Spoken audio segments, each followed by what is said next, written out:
नमस्कार दोस्तों, श्री राधे। आप देख रहे हैं अपना पसंदीदा चैनल ज्योतिष पंचांग। मैं अंशुल त्रिपाठी, आपका ज्योतिषविद एवं वास्तु शास्त्री। मित्रों, इस वीडियो में हम बात करेंगे मेष राशि वालों के लिए सन 2023 कैसा रहने वाला है। आर्थिक, शारीरिक, वैवाहिक, शैक्षणिक, व्यवसायिक क्या स्थितियां रहेंगी, सबके बारे में बात करेंगे। सबसे पहले हम बात करते हैं कि मेष राशि वाले लोग होते कैसे हैं। मेष राशि को अग्नि तत्व की राशि कहा गया है, चर स्वभाव की राशि कहा गया है। अग्नि तत्व अर्थात इनमें एक ज्वलनशीलता होती है, एक तीक्ष्णता और तीव्रता होती है। किसी भी कार्य में जब इनका मन लगता है तो दिन और रात का भेद नहीं करते हैं, उस कार्य को तुरंत करना चाहते हैं और कार्य में तेजी भी पाई जाती है। कई बार यह तेजी इनके समायोजन को खराब कर देती है, क्योंकि कार्य की संतुलन गति ये नहीं बना पाते हैं। इस कारण से जिन चीजों को ये डिजर्व करते हैं उन चीजों से कभी कभी ये दूर रह जाते हैं। हमने बहुत बार देखा है कि शुरू में भी पारिवारिक जीवन की अगर बात की जाए तो माता या पिता में किसी के सुख में कमी पाई जाती है। इस कमी को दो अर्थों में देखा जा सकता है। हमने देखा है कि माता या पिता में से कोई नौकरी करने दूर चला गया, किसी का स्वास्थ्य खराब रहा या कोई साथ नहीं दे पाया। इस तरह की स्थिति बनी रहती है। कई बार तो यहां तक होती है कि अगर घर में माँ और बाप दोनों हैं तो दोनों के बीच में वैचारिक मतभेद या लड़ाइयां भी होती रहती हैं। भाई और मित्र और बहनों की अगर बात की जाए तो मित्र और भाई के प्रति इनके मन में गहरी श्रद्धा और भावना होती है, लेकिन इस श्रद्धा और भावना का तात्पर्य नहीं कि उनसे लड़ेंगे नहीं, ये लड़ेंगे भी खूब और प्रेम भी खूब करेंगे। कारण क्या है? मंगल तीक्ष्ण है। अपनी वाणी और बैलेंस बनाने वाली स्थिति को ये नियंत्रित नहीं कर पाते हैं। कई बार अपनी वाणी से लोगों को ये पीड़ा पहुंचा देते हैं। भोजन के बहुत शौकीन होते हैं। ऐसे तो अपने काम में लगे रहें तो ये खाना पीना सब भूल जाते हैं, लेकिन अगर ये काम से मुक्त हों, एक अच्छी स्थिति में हों तो इनको रिच डाइट चाहिए, एक अच्छा भोजन चाहिए। इनका आत्मविश्वास इतना ज्यादा होता है कि अगर पूरी दुनिया भी कह दे कि हम आपके साथ नहीं हैं तो तब भी उस कार्य को करने में लग जाते हैं।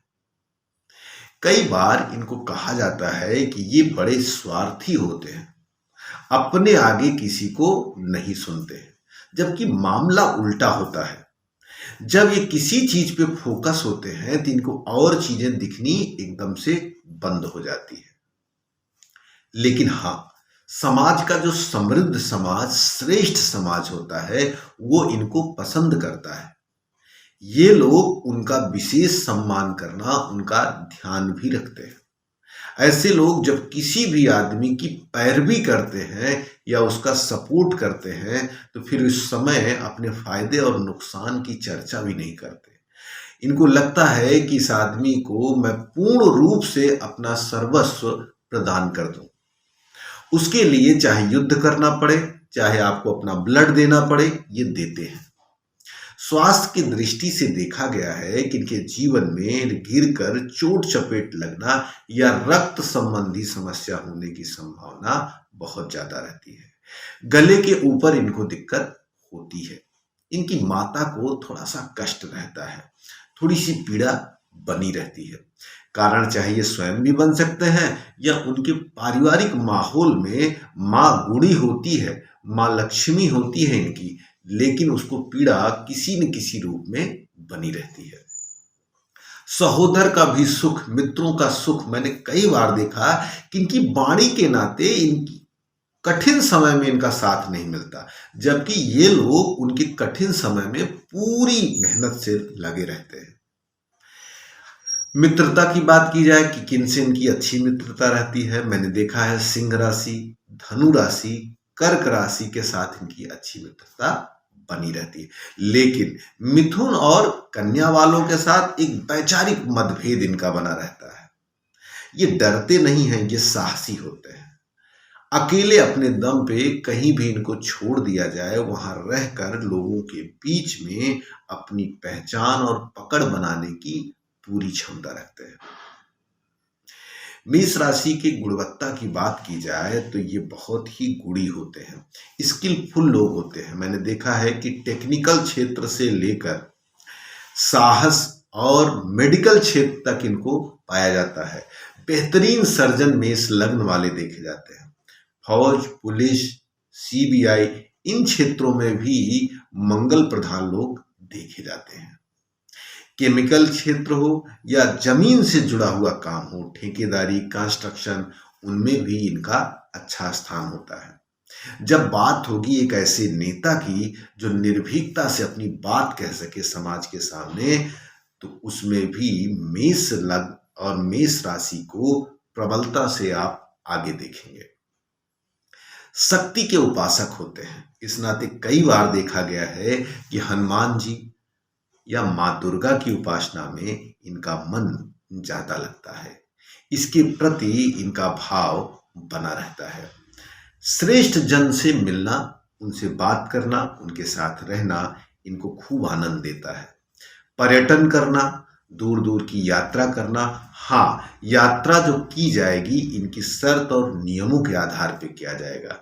ये भीड़ आदि में जाकर अपने आप को थोड़ा अनकंफर्ट महसूस करते हैं।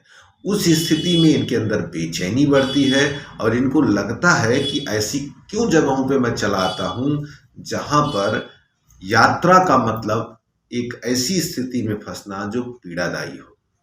अब हम अपने मूल विषय पे आते हैं कि मेष राशि वाले लोग कैसे रहेंगे सन 2023 में। तो सबसे पहले जैसे ही वर्ष लग रहा है उस समय ग्रहों की क्या स्थिति थी।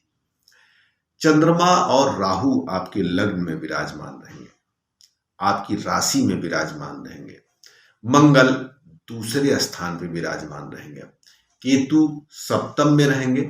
सूर्य और बुध नवम भाव में, शनि और शुक्र दसम भाव में, और गुरु आपके व्यय भाव में रहेंगे। इसका परिणाम क्या आएगा? वर्ष के प्रारंभ में ही अगर चंद्रमा और राहु एक साथ हैं लग्न में, राशि में, तो यह एक लक्षण है कि आपको मानसिक पीड़ा किसी न किसी रूप में बनी रहेगी। लेकिन मंगल सेकंड हाउस में अगर आता है तो यह दिखाता है कि आपको कहीं न कहीं से धन का लाभ जमीन से जुड़ा हुआ, कंस्ट्रक्शन से जुड़ा हुआ या जमीन से निकली हुई चीजों से संबंधित हो सकती है। जमीन से तो बहुत सारी चीजें निकलती हैं, सोना भी निकलता है, कोयला भी निकलता है, ईंधन, पेट्रोलियम, इन सभी चीजों से वाकई में लाभ हो सकता है। लेकिन दूसरे का मंगल नुकसान क्या कर सकता है? गले से संबंधित या दांतों से संबंधित या वाणी से संबंधित समस्या खड़ा कर सकता है। परिवार में कोई ऐसी बात आप मत करिएगा जो अलगाव का कारण बने और विवाद का कारण बने। ऐसी स्थितियां आ सकती हैं कि आपकी वाणी या आपके धन के नाते लोगों में एक वैमनस्य पैदा हो सके, एक दूरी हो सके, यह स्थिति बन सकती है। अब बात करते हैं भाई बहनों की। तो हमने पीछे भी कहा है भाइयों का सुख तो रहता है, लेकिन उनके साथ आपको वैचारिक मतभेद बचाना है। यात्राएं आपको मिल सकती हैं, लेकिन इस बार की जो यात्रा मिल सकती है वह थोड़ा सा ऐसे कार्यों के लिए मिल सकती है जो आपको आनंद दे सकती है, जैसे धार्मिक यात्रा, किसी की मदद की यात्रा, सहयोग की यात्रा। ऐसी यात्राएं इस वर्ष आपको ज्यादा मिलेगी। अब बात करें जमीन, घर, गाड़ी की, तो जमीन और घर और गाड़ी के संबंध में यह वर्ष अच्छा जाने वाला है। जो भी पीछे आपकी जमीन से संबंधित, घर बनवाने से संबंधित या नई गाड़ी लेने की इच्छा थी, आप इस वर्ष इसको ले पाएंगे। इस वर्ष आपकी चीजें बेहतर होंगी। लेकिन हाँ, इस लेन देन में आपकी मानसिक स्थिति थोड़ा बेचैनी को प्राप्त होगी। कहीं न कहीं से आपके मन और माता दोनों को पीड़ा हो सकती है। अगर आपकी माता को कफ या फेफड़े से संबंधित कोई समस्या है तो उसमें बिल्कुल आप लापरवाही मत करिएगा। पूरी सावधानी के साथ डॉक्टर के पास जाइए, क्योंकि हार्ट, फेफड़ा ये सब इसी क्षेत्र में पाया जाता है। उसको जरूर दिखाएं, नहीं तो वह आगे चल के पीड़ा का कारक बन सकता है।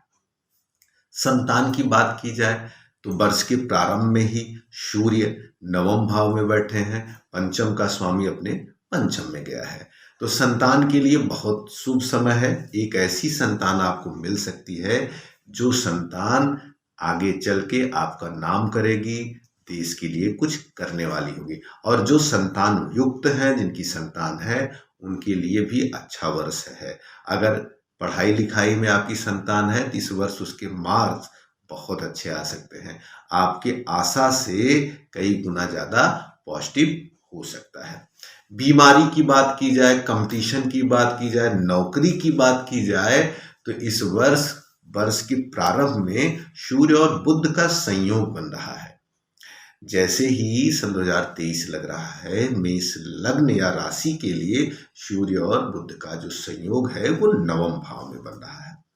तो यह दिखाता है कि आपके कंपटीशन में लोगों को बिल्कुल भी, आपका जो कंपटीशन रहेगा, आपके प्रतिस्पर्धी आपका पीछा नहीं कर पाएंगे, आपका भाग्य भी आपका साथ देगा। कई बार ये प्रिडिक्शन थोड़ा सा कम लगता है, लोग बेचैन होते हैं कि हमारे में, देखिए जब आपकी कुंडली में कोई प्रबल योग बनता है तो यह वर्ष का जो फल है उसकी प्रबलता को और बढ़ा देता है।